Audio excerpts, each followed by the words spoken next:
Welcome to the 2020 September 11th Memorial Garden Virtual Commemoration. Last year, we were forced to cancel our events due to the outbreak of Eastern equine encephalitis. Sadly, this year we are forced to transform our in-person remembrance of 9/11 to a virtual event due to the coronavirus. While we hope you, your family, and friends are safe and healthy, we want to take this opportunity to remember and reflect on the events 19 years ago today, when 2,977 beloved people were lost, including members of our Sudbury community, Jeffrey Cloud, Peter Goodrich, and Cora Holland. We have put together this video to highlight how the Sudbury community came together to create the September 11th Memorial Garden. The land for the garden in Heritage Park was dedicated in 2002, and the final garden was unveiled on the second anniversary of 9/11 in 2003. The garden remains a beautiful and peaceful place to reflect and continues to be a place of comfort for all.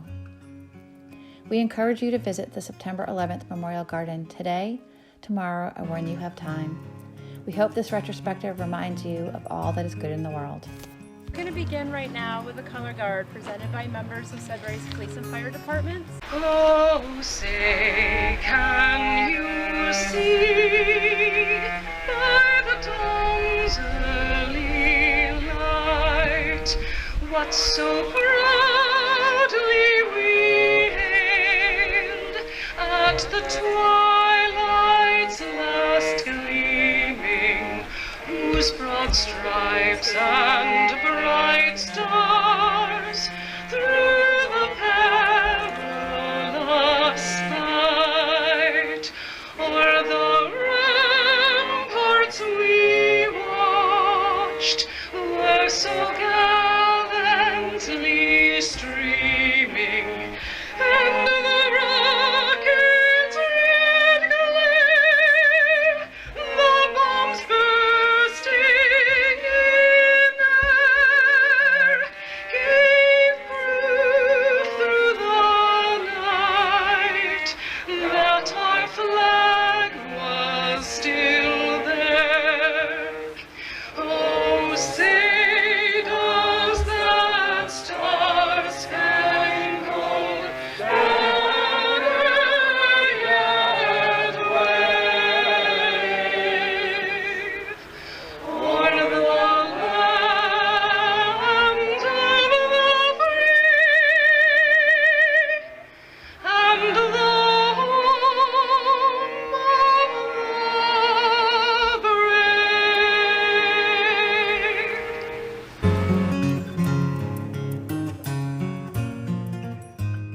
We rose from the horror of that day and responded as the community of Sudbury. Locally, our high school students have marched in silence to show support for our public safety personnel, as well as for those who gave their lives in the line of duty. Hope Sudbury was founded to address the needs of New York City. Flags of hope were designed by our children and their parents and have flown around our town, and a moving video was shown at this year's town meeting.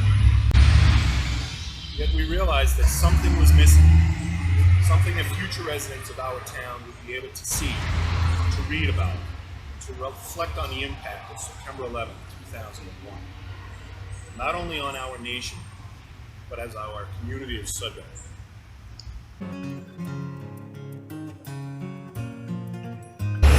In our discussions, we decided that we wanted something that expressed our sentiments as a community, something that would last, something that people could easily access, something that was of comfort for those who sought solace. We were very sure it should be simple, because Sudbury is a town whose history is uniquely New England, and its grace comes with its simplicity and the effect of something that was not too complicated and ostentatious seemed to resonate throughout the committee.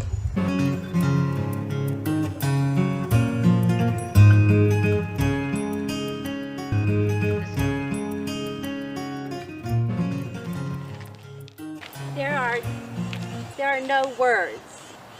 There really are no words where there is loss and grief that is beyond measure. But there is remembering, and there is honoring. And as a caring community, we have gathered faithfully to try to do just that, to honor and to remember. In the wake of pain beyond measure, Sudbury chose to respond with hope. For 10 years, our community has been about the big work of help, healing, and hope. And in the coming weeks, due to the generosity of many and through Hope Sudbury, an extension to the Memorial Garden will take root, nurturing in new ways this quiet, restorative place of grace for those who seek it. As you have heard, we began this project as a small committee. The daunting task of securing a site, developing a concept, gaining materials and financing to complete a project, one that would be both a testament to our sense of community as well as provide a place for some solace and reflection for the families of the victims of this day, seemed so far off at times, it was overwhelming. Our little committee grew, and we prevailed on some of the most talented and special people here in Sudbury. The one that you see covered has its own little story. Our group went to Precourt Stone Yard on one cold winter day to look at possible stones for the garden. Our intention was to find just a solid square rock to place in the middle of it. It so happened that Mr. Precourt had recently obtained a large piece of granite from an old quarry right here in Sudbury. He mentioned it to us, and as we looked at this stone all covered in snow, lumpy, misshapen, full of holes, cracks, and odd angles, we weren't quite sure of how we felt about it. But after a look at a stone from J, Maine, square, solid, but lacking in any real character, we decided that this large rock, this massive, stoic composition of Sudbury granite, was going to be our stone. It brought a sense of belonging, strength, comfort, and permanence. Stone was part of our enduring geographical landscape. It had survived many harsh winters here, probably provided countless wildlife with escape from the elements. It had remained intact throughout the excavation, and its granite detail with its pink hue was a part of our history. This was a simple stone, one that we could all relate to in our simple New England town. The stone is a symbol of our community's strength and resolve. Its simplicity and character will provide a sense of peace and hope. This park, as you've heard, is steeped in history. We watched the 4th of July parade from here. You can see the town hall, the First Parish, the Common, and historical Hosmer House. We call it Heritage Park because, as you can see, there are many plaques commemorating other important times in our community's history. You can hear the noise of traffic around you, but we still find serenity and peace in this quiet little corner of the world. And all that are gathered here today may be proud that you are part of such a caring, resolute, and solid community. In this garden today, you will finally see the center stone with its 3 plaques dedicated to each of those lost to us. Each plaque has a saying engraved that was chosen by the families. Each plaque has a bench placed directly in front of it. The center stone reads, September 11th, Memorial Garden. Each of us was reminded that we are here only for a time, and these counted days should be filled with things that last and matter. Love for our families, love for our neighbors and for our country, gratitude for life. This is a quote that was chosen by the committee from President George Bush. On September 11th, the plaque further reads, the United States of America came under terrorist attack.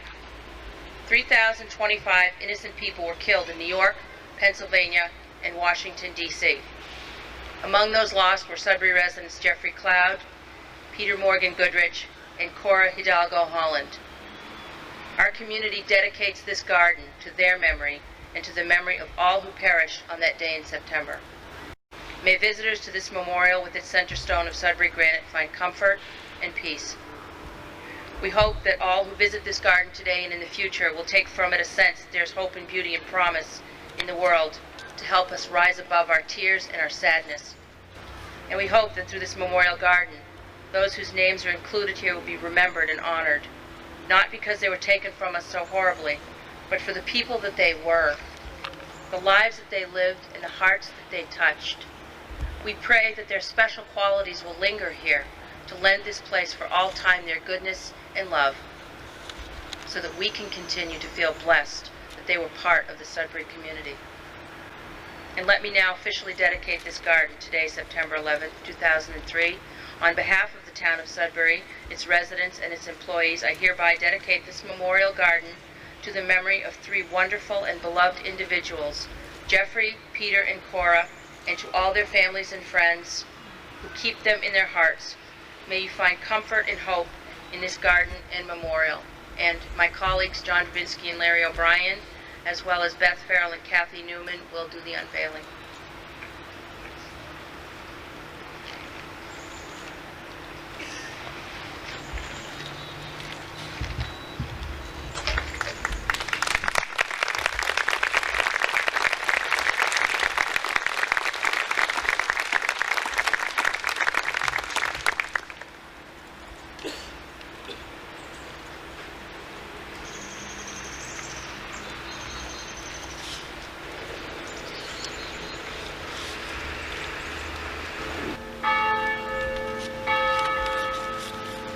A day for gratitude and hope, a day to build a free and just world. Let the bells peal to sound this message for all who may hear.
Now invite anyone who would like to speak the name of somebody they are here to remember. And I will start. I remember Commander Dan Schanauer of the U.S. Navy from my hometown in Illinois, who was killed at the Pentagon on his first day in his new office. Lisa Fenn Gordenstein. Donald Green. I salute my fellow airline family who lost their lives in the line of duty that fateful Tuesday morning. I will never forget the heroism of my fellow crew members on Flight 11, Captain John Aganowski, First Officer Thomas McGinnis, Karen Martin, Bobby Arestigi, Jeffrey Coleman, Sarah Lowe, Kathy Nicosia, Betty Ong, Jean Roger, Diane Snyder, and Amy Sweeney. May God be with their families and all of us. So may we never forget Jeffrey Cloud, Peter Goodrich, Cora Holland, and the 2,974 others who perished with them. And may we all visit this memorial and leave with a sense of peace and hope for our future.